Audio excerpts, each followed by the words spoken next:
Bonjour à tous, je vous souhaite la bienvenue sur la chaîne, merci pour votre présence et on se retrouve pour un nouveau tirage sentimental, c'est un tirage de tarot intuitif, donc c'est un tirage qui est pour les taureaux. Donc là ce que je vois par rapport à ça, c'est que vous avez une énergie où il y a une forme de... Il y a cet engouement, il y a cette envie, cette détermination à vouloir créer la vie de vos rêves, de créer une vie sentimentale qui soit accomplie, qui soit sur du long terme, où il y a quelque chose de solide. Et ce que je ressens, c'est que vous ressentez des sentiments qui sont profonds pour cette personne. Il y a véritablement une passion qui s'est trouvée activée, il y a quelque chose en vous qui s'est trouvé activé au contact de cette personne. Donc je pense que c'est quelqu'un, pour la plupart c'est quelqu'un que vous connaissez déjà, pour certains ça peut être une rencontre, mais je pense que pour la plupart la rencontre a déjà eu lieu, hein. Donc on va regarder davantage en détail, mais pour moi c'est quelqu'un que vous connaissez. Donc ce que je ressens, c'est que c'est quelqu'un pour la plupart que vous connaissez. Maintenant, est-ce que cette passion quelque part a été concrétisée ou non, là on va regarder un petit peu plus en détail, mais je sens que vous de votre côté il y a l'envie de se battre presque pour cette connexion, il y a l'envie de se battre pour cet idéal que vous voyez. Donc c'est venu activer en vous, en rencontrant cette personne, les possibilités de pouvoir avoir cet amour dans votre vie qui vous remplit de joie, qui vous donne une certaine force presque. Mais ce que je ressens, c'est que en même temps, ça vient aussi presque activer des conflits intérieurs parce que les choses ne se font pas de manière facile. Donc comme je disais, on a une passion qui a été activée, on a deux personnes qui ont ressenti l'un et l'autre cette forme d'attraction, cette forme, il y a quelque chose qui est né à l'intérieur de vous, qui s'est déclaré à l'intérieur de vous, et en même temps, de façon intéressante, il y a une forme de blocage, il y a une forme de mise à l'arrêt, il y a une forme de pause. Alors pour certains, ça peut être le fait qu'il y a quelque chose qui a commencé, qui a été mis à l'arrêt, il y a quelque chose qui s'est mis au travers du chemin, presque en travers du chemin de la bonne évolution de cette relation, mais il y a quelque chose qui paralyse finalement les énergies de bon développement de cette relation. Et c'est quelque chose, vous, pour lequel vous avez envie de vous battre, c'est quelque chose auquel vous avez envie de vous accrocher, même s'il y a cette forme de difficulté. C'est pas forcément facile, hein, parce que finalement on est attaché à quelque chose qu'on n'arrive pas à décrocher. Donc il y a ce sentiment de courir après cette connexion, de courir après cette relation. En face, vous avez le 5. Ce que je ressens presque, c'est le fait que, pour certains, c'est le fait des circonstances quasiment. C'est les circonstances qui ont fait qu'il y a de la difficulté, il y a des choses qui sont pas évidentes. Vous avez peut-être quelqu'un aussi qui est passé par une phase difficile.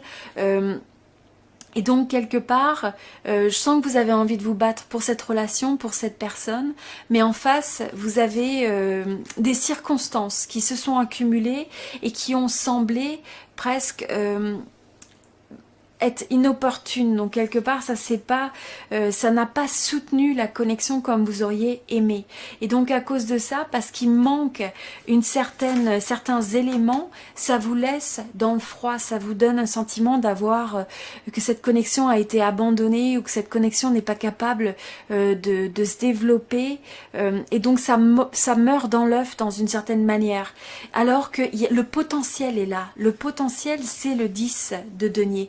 Et je sens que vous savez que c'est quelque chose qui est existant et vous avez envie de vous battre pour l'activer.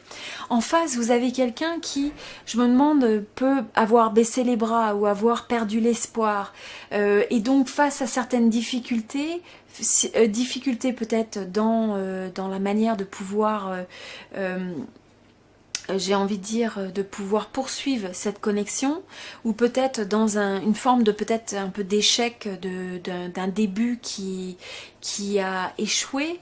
Cette personne, elle est en position d'attente. Je pense que c'est pas quelqu'un qui prend ou qui fait les premiers pas, mais c'est quelqu'un qui attend et donc qui maintient l'espoir, je pense, de voir venir cette connexion, que de voir cette relation se concrétiser, mais qui est dans une phase plus de réceptivité, d'attente, sûrement de votre part, hein, de prendre des actions nécessaires. Mais c'est pas quelqu'un qui a l'énergie ou qui est dans l'état d'esprit d'aller vers l'autre. Donc, à cause de ça, quelque part, et à cause des circonstances, la situation est un peu mise en échec et n'a pas encore abouti tel que vous le souhaiteriez. Donc, au final, on se retrouve avec une passion qui, à mon avis, est vraiment quelque chose de ressenti des deux côtés. C'est quelque chose aussi qui a pu réveiller en vous...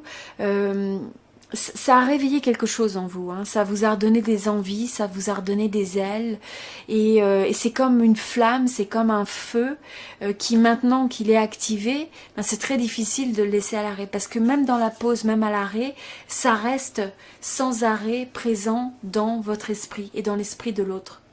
Donc, même s'il n'y a pas de contact actuellement, je pense que pour certains, vous pourriez ne pas être en contact. Il y a une interruption, il y a peut-être un manque de communication, il n'y a peut-être pas de réponse. Eh bien, ça reste dans l'esprit de l'un et de l'autre.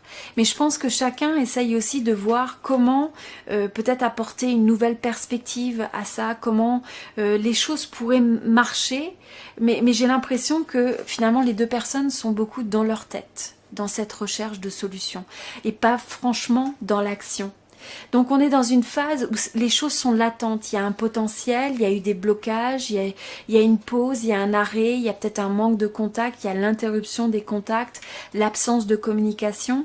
Vous, je pense que de votre côté, vous pourriez même vous trouver à essayer de regarder, être à l'affût de l'autre personne sur des plateformes, des social media. Peut-être que vous avez des amis en commun, vous essayez d'avoir des nouvelles, ou vous êtes un petit peu sur... c'est aussi quelque chose qui vous amène une forme d'instabilité, parce que vous avez envie de vous battre pour cette relation, mais en même temps avec cette forme de passivité, cette forme de statu quo, de mise à l'arrêt. C'est quelque chose que vous avez beaucoup de mal à concilier, parce que c'est pas dans votre tempérament. Vous avez tendance à vouloir aller de l'avant, vous avez tendance à vouloir de dire ok, essayons, donnons une chance aux choses. Et là vous avez quelqu'un où peut-être c'est pas l'énergie qui est donnée en face, et donc pour vous c'est difficile de contenir presque toute cette énergie, de contenir toutes ces envies. Et donc ça vous met dans une énergie où vous allez de droite, de gauche, et ça vous fait un peu perdre la tête, hein, quelque part. Et donc, ce qui vous agace presque, c'est le fait que il y a beaucoup de choses qui n'ont pas été exprimées, il y a beaucoup de choses qui sont non dites, il y a peut-être des choses presque qui sont cachées, où l'autre personne ne révèle pas ses sentiments, où vous avez l'impression que c'est quelque chose que l'un et l'autre, vous savez qu'il y a cette forme d'attirance, il y a cette forme d'attraction, mais il n'y a pas cet effort de vouloir reconnaître les choses. C'est comme si les choses étaient derrière un voile, derrière, c'était camouflé, c'était caché, c'était maintenu en dessous de la surface. Et donc vous, avec votre épée, avec votre force de l'épée, vous avez envie de casser ce voile, vous avez envie d'enlever le masque des apparences, vous avez envie que l'autre révèle à vous ses sentiments. Mais je pense qu'aussi de votre côté, quelque part, il y a quelque chose à avouer, il y a quelque chose qui est caché aussi. Il y a, c'est aussi, il peut y avoir une timidité, peut-être des sentiments de timidité, soit de votre côté, soit de l'autre. Mais en même temps, voilà, il y a des choses qui ne sont pas exprimées. Vous avez peut-être une situation où l'autre aussi peut être manqué de l'attitude. Il y a un blocage. Ça peut être aussi pour des raisons. Il y a des contraintes. Il y a un manque de capacité peut-être. Voilà, ce manque de pouvoir faire ce qu'on veut, de pouvoir libérer les énergies, de pouvoir presque pouvoir faire les choses comme on veut, parce que il y a des contraintes autour, il y a des contraintes, il y a aussi beaucoup de contraintes même au niveau mental, des limites, donc des limites de l'extérieur, des limites dans la tête, et du coup ça crée une énergie où il y a une forme de désespoir, il y a une forme de tristesse, il y a une forme de chagrin, il y a une lourdeur qui est là, parce que on a l'impression qu'on peut pas vivre les choses comme on voudrait, on est limité dans le fait de vivre une histoire telle qu'on le voudrait. Donc là, on a l'impression que c'est à la fois les circonstances et presque les dynamiques de l'un et de l'autre qui dans le présent n'amène pas une résolution, n'amène pas la possibilité de se dire les choses telles qu'elles sont et de vivre cette passion. Mais le potentiel, il est là. Il est bel et bien présent, je pense que l'un et l'autre vous le savez. Le tout c'est de voir bon comment ça va pouvoir évoluer et comment faire évoluer ces blocages et vers quoi votre personne va aller. Donc, je vous dis à très bientôt, je vous remercie pour votre présence sur cette chaîne, je vous souhaite tout le meilleur et je vous dis à très bientôt.